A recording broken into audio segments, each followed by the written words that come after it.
Bakit ate? Kanina ka pa ba dyan? Nakikinig ka ba sa usapan namin ni John Paul? Ha? John Paul? John Paul ang pangalan ng boyfriend mo? Pwede ko ba siyang makita, bunso? May picture ka ba niya?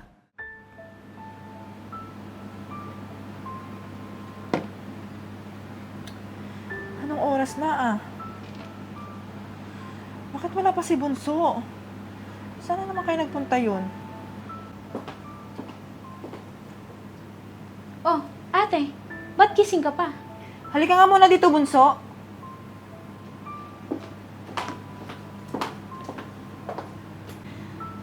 Bakit ngayon ka lang umuwi, Rain? Nag-aalala ako sa'yo, alam mo ba yun? Kanina pa kita tinatawagan sa phone mo, pero nakapatay. This oras na ng gabi Paano kung mapahamak ka niyan sa labas? Ate, hindi na ako bata. Stop acting na hindi ko kayang protektahan yung sarili ko. Saka, did I tell you to wait me here hanggang makauwi ng bahay? Hindi naman sa ganon. Bilang ate mo, nag-aalala ako sa'yo. Huwag kang OA ate, pwede? Saka, hinatid lang naman ako ng boyfriend ko pa uwi.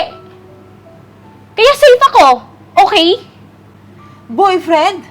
May boyfriend ka na? Bakit hindi mo man lang sinabi sa akin? At bakit hindi mo pa siya pinapakilala sa akin, bunso? Wow ha! Kailangan ba lahat na nangyari sa buhay ko, kailangan mong malaman ate? Dai mo pang nanay ha! Diyan ka na nga, matutulog na ako, antok na ako.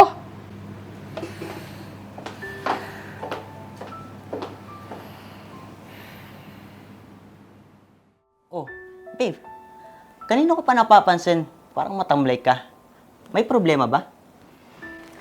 Si bunso kasi, medyo nagkasagutan kami kagabi. Madaling araw na kasing umuwi. Tapos, may boyfriend na daw. Oh, babe. Ano namang problema kung may boyfriend na siya? Siguro, deserve naman niyang sumaya sa piling ng isang lalaki magmamahal sa kanya. Di ba? Nandun na tayo. Hindi naman ako tutol dun Ang sa akin lang, napapadalas na kasi ang pag-uwi niya ng madaling araw. Hindi naman siya ganun dati Baka mamaya, may impluwensyahan na siya kung sino ang boyfriend niyang yun. Alam mo, babe, masyado ka lang paranoid. Hayaan mo na yung kapatid mo. She deserve to be happy. Sana nga, hindi siya lulukuhin ng lalaking yun. Baka kasi mamaya, maling lalaki pala ang sinamahan niya. Alika na nga sa kwarto mo. May gagawin tayo. Para mawala yung stress mo sa kapatid mo.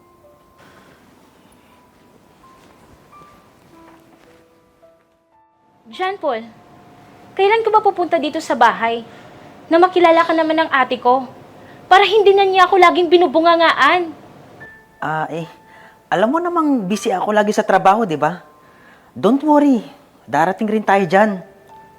Mahal mo ba talaga ako, John Paul? Oo naman.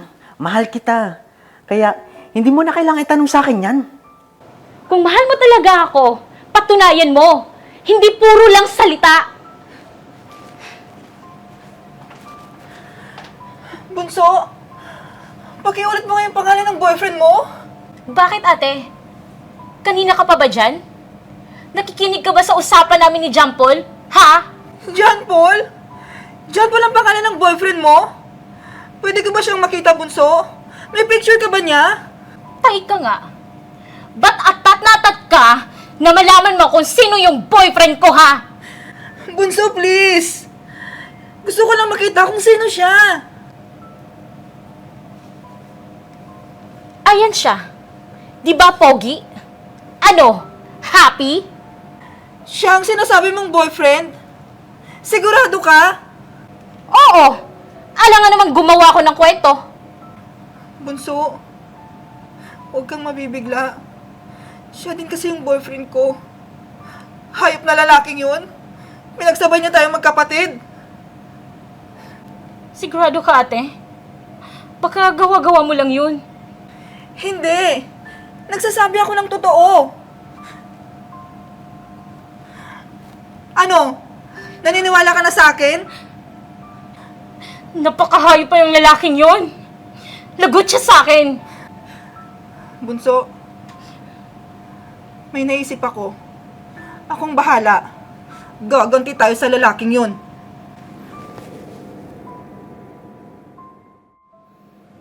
Oh, ano namang meron at bigla naman pagyaya mo sa akin dito, babe? Meron kasing gustong kumausap sa'yo. Siya, oh. Ano? Nagulat ka, ano? Ang kapal na mukha mong pagsabayin kami magkapatid. Kaya pala, ayaw mong pumunta sa bahay namin. Kasi, ayaw mo mabuko yung kasinungalingan mo. Napakahayop mo! Alam na namin magkapatid ang kahiyupang ginawa mo. Bakit mo ginawa sa amin to? Wala kang kasi sama! Alam nyo, parehas lang naman kayo nag-enjoy sa akin, di ba? Kaya, quits lang tayo. Ang kapal na mukha mo. Hindi mo kinagwapo ang manloko ng babae at magsabayin kaming magkapatid. Tatandaan mo, makakarma ka rin. Alis! Ayaw na namin sa katulad mong manluloko!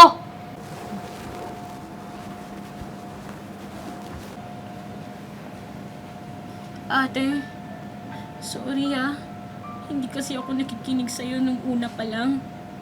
Siguro, kung pinakinggan lang kita, hindi to nangyari sa ating dalawa.